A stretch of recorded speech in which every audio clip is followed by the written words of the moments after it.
तो स्वागत इस खबर के साथ कि रॉजर फेडरर ने जो है वो नाम वापस ले लिया है अपना रोलन गैरो से। और इसकी वजह है उनकी नी की जो इंजरी थी, उन पे जो स्ट्रेस पड़ा आई थिंक बीते मुकाबले में।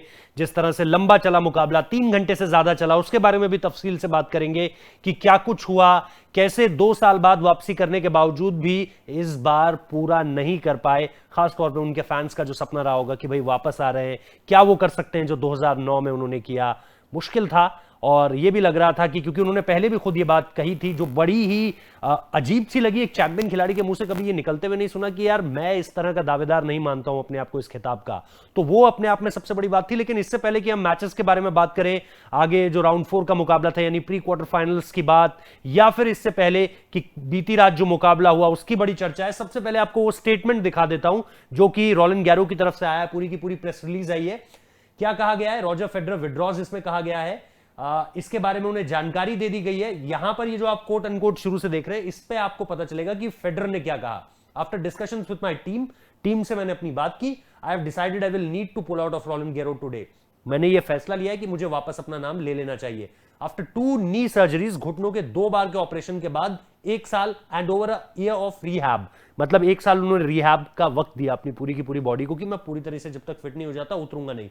It's important that listen to my body and make sure I didn't push myself too quickly my road to recovery। जल्दबाजी ना करूं किसी भी चीज में, अपने आप को एम्पल अमाउंट ऑफ टाइम दूं, जरूरी वक्त दूं। ये सारी की सारी चीजें उन्होंने कही है। और उसके बाद उन्होंने कहा कि मैं बड़ा थ्रिल्ड हूं कि 3 मैचेस मिले, मैंने उन्हें जीता, ये बहुत शानदार फीलिंग है मेरे लिए। और उसके बाद उन्होंने रोलन गैरो से माफी भी मांगी है कि भाई मुझे जो है बीच टूर्नामेंट में वापस जाना पड़ रहा है। खैर बाकी सारी उन्होंने बातें कही है कि रेस्ट ऑफ द सीजन के लिए वो देखना चाहते हैं कि कैसे क्या बेहतर होता है। उन्होंने बेस्ट विशेस भी अपनी दी है। हाई लेवल मैचेस के बारे में भी कहा है। सैड गाय फॉरगेट टूर्नामेंट डायरेक्टर, तो सेट गाय फॉरगेट टूर्नामेंट डायरेक्टर, ये जो है उन्होंने जो टूर्नामेंट डायरेक्टर है उनकी तरफ से बयान आया है। लेकिन फेडरर का बयान ये आप लोगों के सामने है। अब दरअसल जो मैं बीता मुकाबला भी देख रहा था कल रात, हालांकि मैंने पूरा मैच तो नहीं देखा लेकिन मैं बीच बीच में मैच को देख रहा था क्योंकि फेडरर का मैच चलता है तो आप छोड़ नहीं सकते हो। आपको आज भी मन करता है कि आप फेडरर के पूरे मुकाबले देखो, लेकिन फिर बाकी चीजें भी आप लोगों के लिए लानी पड़ती है, यूरो से लेके ओलंपिक, और फिर रोलन गैरो भी आपके लिए बात करनी पड़ती है। तो जो मैं आपको बता दूं, अगर हम दूसरी तस्वीर पर जाएं जिसमें इनके 7 खिलाड़ी भी एक मौजूद हैं, उस तस्वीर को अगर आप लोगों के सामने रखें तो फिर आप उस तस्वीर में देखेंगे कि डोमिनिक कॉफर जो है उनके साथ मुकाबला था और उसमें 7-6, 6-7, 7-6, 7-5 से उन्होंने शिकस्त दी। 3 घंटे से यह मुकाबला जो है वो ज्यादा चला। और उसके बाद उस दौरान भी जब प्रेस कॉन्फ्रेंस में आते हैं रॉजर फेडरर, तो भी वो ये बोलते हैं कि भाई मेरे को अनकंफर्टेबल जरूर फील हुआ क्योंकि इस तरह के हाई इंटेंसिटी वाले मुकाबलों में हमेशा ऐसा नहीं होता है कि आपकी बॉडी आपका पूरे तरीके से साथ दे पूरे मैच में।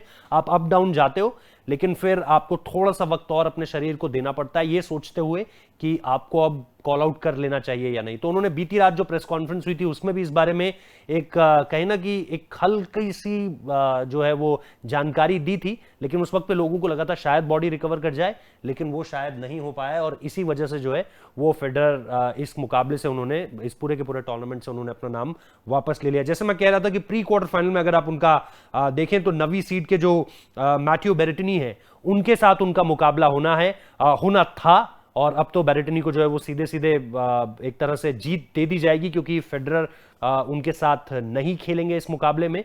तो और उसके साथ साथ हम जो ये भी बात कर रहे थे कि यार इस बार जो है ना वो आप फाइनल 2 दिग्गज खिलाड़ियों के बीच होता हुआ नहीं देखोगे, क्योंकि आप देखोगे कि इसी राउंड में जो है वो आपको सारे बड़े बड़े खिलाड़ियों के मैचेस आपस में देखने को मिल रहे थे। ऐसा लग रहा था कि जोकोविच और फेडरर के बीच एक जो है क्वार्टर फाइनल हो जाएगा और उसके बाद आप सेमीफाइनल में जो इसमें से जीतता है उसके साथ नडाल को खेलता हुआ देखोगे, और फिर फाइनल में हम शायद नडाल या फेडरर जोकोविच में से जो भी होता उसके साथ फाइनल देखते। लेकिन अब वो एक संभावना हट गई है क्योंकि फेडरर ने नाम वापस ले लिया है। तो अब उसमें जोकोविच और नडाल के मैच में क्या होता है ये देखना दिलचस्प होगा, अलग अलग मैचेस। खैर रॉजर फेडरर के फैंस के लिए बुरी खबर है जो ये सोच रहे थे कि 2 साल बाद वापसी के साथ क्या वो 2009 का इतिहास दोहरा सकते हैं, वो तो नहीं होने जा रहा है इस बार। हाँ, जून के आखिरी हफ्ते से यानी 28 जून टू बी प्रिसाइज विंबलडन शुरू है और ग्रास कोर्ट का तो आज भी उन्हें सरताज कहा ही जाता है एक तरह से। हालांकि जोकोविच ने कई बार उस जगह को उनसे छीनने की कोशिश की। हार्ड कोर्ट में बिल्कुल आप ऑस्ट्रेलियन ओपन में कह सकते हैं कि जोकोविच बिल्कुल वहां पे सरताज है, लेकिन ग्रास कोर्ट में आप अभी भी कहोगे कि फेडरर में वो दम बाकी है। तो अब इंतजार करते हैं। लेकिन रोलन गैरो की इस तरह की अपडेट के साथ हम आपके साथ जुड़ते रहेंगे। फिलहाल इस वीडियो को देखने के लिए बहुत बहुत शुक्रिया।